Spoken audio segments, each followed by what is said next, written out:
Hello കുറേ birthday കാർഡൊക്കെ ഉണ്ടാക്കിയിട്ട് എന്നാൽ പിന്നെ നമുക്ക് ഉണ്ടാക്കിയാലും അതിൻ്റെ ഇച്ചിരി കട്ടുള്ളൊരു കാർഡ്ബോർഡ് പീസ് എടുത്തിട്ട് ഇതേപോലെ സ്ട്രെയിറ്റ് ലൈനായിട്ട് കുറേ ബോക്സ് വരച്ചിട്ടുണ്ട്. അതും പല സൈസിലെ അത് അതിനെല്ലാം കളർ ചെയ്ത് കൊടുക്കുന്നുണ്ട്. അപ്പോഴേക്കും നിങ്ങൾക്ക് മനസ്സിലായിക്കൊണ്ട് സംഭവം ഉണ്ടായിരിക്കുന്നില്ല.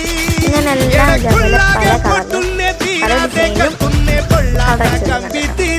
എന്നിട്ട് അതിന് മേളിൽ കൂടെ ബ്ലാക്ക് പെൻ വെച്ചിട്ട് ഇതേപോലെ ഔട്ട്ലൈൻസ് ഒക്കെ ചെയ്ത് കൊടുക്കുന്നുണ്ട്. പിന്നെ ഇച്ചിരി റിയാലിറ്റി കാണാൻ വേണ്ടി നമ്മൾ ഓറഞ്ചും റെഡും എല്ലാം ഒക്കെ ചേർത്ത് ഒരു ഫയർ പോലെ വരച്ചെടുക്കുന്നുണ്ട്. എന്നിട്ട് ആ ക്യാൻഡിലിൻ്റെ മേളിലെല്ലാം ബർത്ത്ഡേ എന്ന് എഴുതിയിട്ടുണ്ട്. അപ്പോൾ ഇത്ര ഇന്നത്തെ വീഡിയോ.